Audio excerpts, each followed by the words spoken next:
Well, hello, folks out there in YouTube land. Got a big show lined up for you. Let's get right on into it. All right. The Vols have popped into the top 10 in recruiting, and the SEC is continuing to dominate. And it's getting tougher and tougher to get into the top levels of recruiting right now.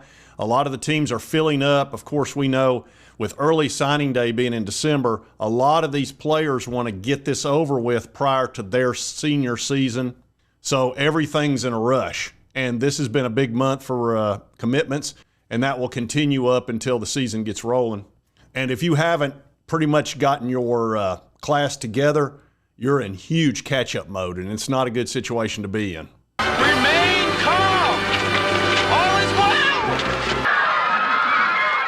All is well. And Tennessee today actually received the commitment from Lagonza Hayward. He's a top 100 safety, really an ideal player for the Vols. As you know, our secondary has been a huge weakness for us. It's really been our Achilles heel the last 3 years, or first 3 years of Josh Heupel's coming into the league, and it's held us back. Even the year where we went 11-2, our secondary was the weakness. You are the weakest link. Goodbye. So picking up a top 100 player along these lines is really helpful. And let's take a look at where our class sits. And the Vols moved into number 8 with 19 commits, with an average of 91.21.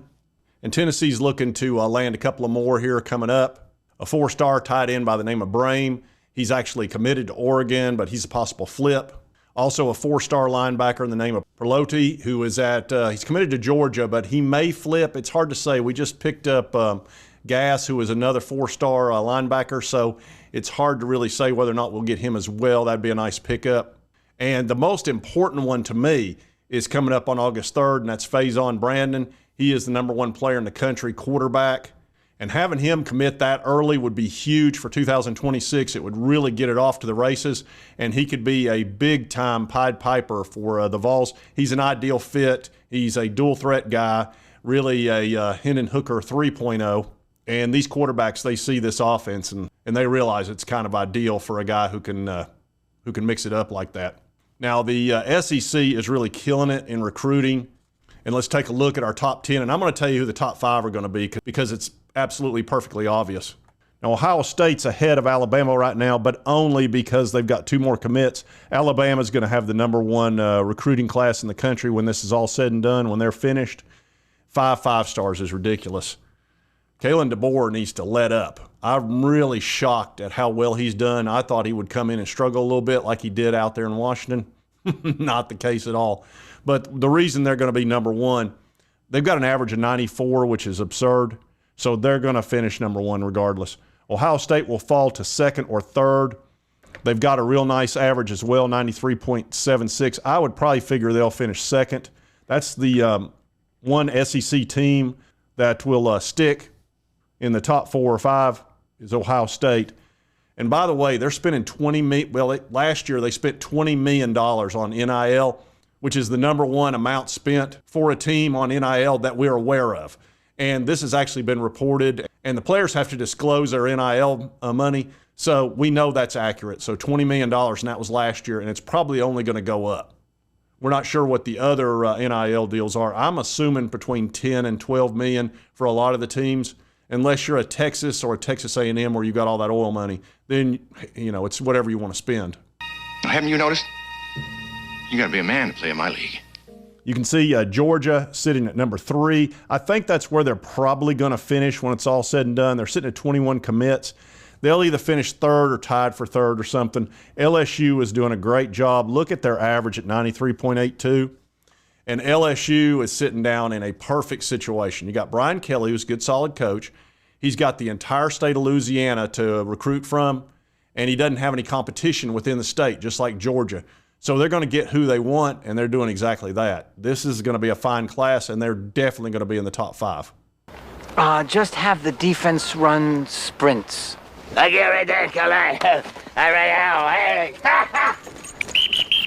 Notre Dame will clearly fall out of that. They're just sitting here barely hanging on. Oregon's going to move in front of them. They've got an excellent average of 94. That will come down, I would expect, as they add some more commits, but that's still really strong. I think they'll finish top 5. Then you're going to have the teams that are going to be 6 through 10. Texas A&M's got a great chance. They've only got 19 commits. They got a little bit better average than the Vols, so I think they have an excellent opportunity to finish top 10. Tennessee is really coming on strong.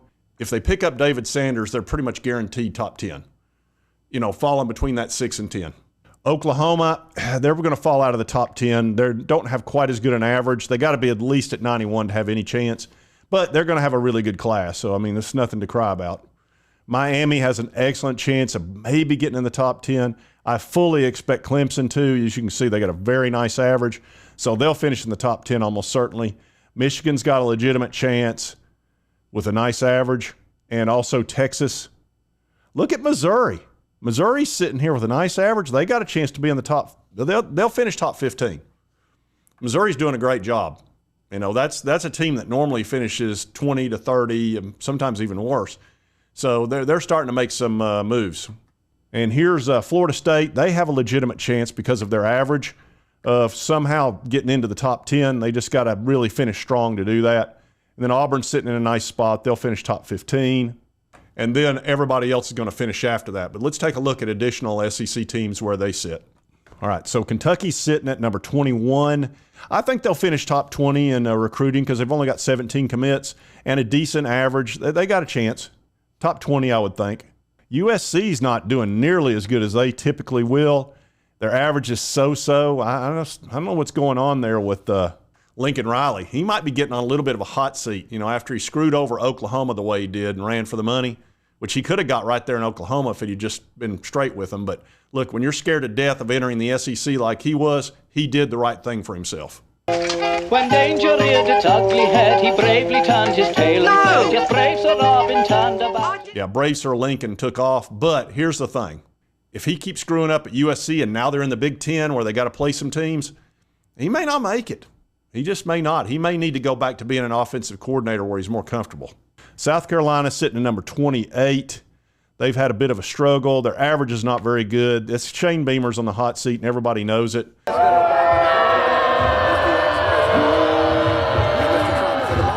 So I'm not expecting any big things out of them. And their NIL obviously isn't there. And that's the tough part about being Jan Brady of South Carolina. They're sitting there. Clemson is the Marsha. We all know that. Marsha. Yes. And she gets all the dates and gets all the attention, and Jan has to sit there and be upset. Sure, Jan. So they got to find a coach. That's what it boils down to. And I don't know if they'll get rid of Shane this year or not. Probably not. But eventually they need to find their next Steve Spurrier, which is not going to be easy. Arkansas, they're going to be getting rid of Sam Pittman. Sam Pittman's not going to be around. He'll be finished probably 2/3 through the season. Then they'll bring Bobby Petrino in, who's just there basically as the hire to be.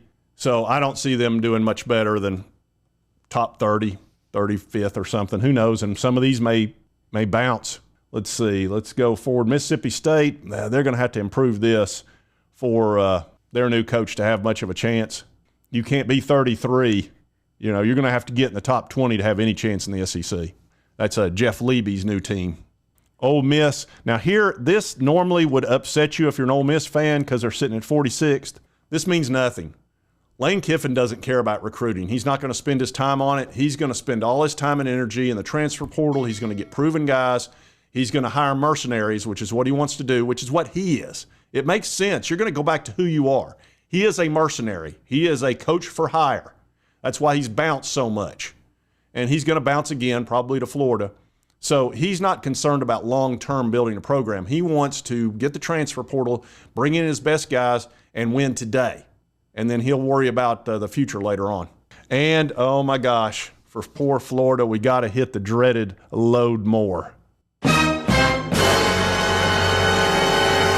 Folks, when you're this late in the season and you're an SEC team and you got to punch load more, you are in huge trouble and your coach is probably about to get fired. And there's Florida. And they picked up a 5-star and they're still sitting at number 58, which they got in front of Vanderbilt, I believe. Let me see if Vanderbilt's below them. I think they are. Yeah, there's Vanderbilt. They've fallen, actually. Jeez. That's another guy. Clark Lee, I guess he's on the hot seat. I don't know. How do you really think about that with Vanderbilt. That's just where the coach goes. He gets in there for 3 or 4 or 5 years. Then they replace him with another guy that couldn't get a big-time job. Decent coach, probably an okay coach. There's probably nothing wrong with his coaching. It's just you're going to Vanderbilt. So it's just hire the next B coach, let him be 3, 4, 5 years, and then fire him and bring in another one until every once in a while you get a James Franklin, which is once every 40 years. And then as soon as he gets you successful, he's gone. So your top 5 is going to be Alabama 1, Ohio State 2, then you're going to have Georgia and LSU, and one more. You'll probably have Oregon, I think, pretty easily. So that'll be your top 5. So you do have 2 teams from the Big Ten, because Oregon moved into the Big Ten, that are in the top 5, which is kind of surprising. Now, Ohio State's always in the top 5, but Oregon's really making a game out of this. Good for them. And then after that, it's going to be almost all SEC as well. As you can see, Texas A&M, Oklahoma, Tennessee, and 2 ACC teams might crack that top 10. Definitely Clemson, and then Miami. And then you're going to get back into the SEC, Texas and Missouri, Auburn. Well, there's Florida, and again, Florida State will probably do it. So the SEC continues to dominate as usual. Big Ten's got some players in there trying to make a game out of it, and the ACC, they're doing their best not to collapse.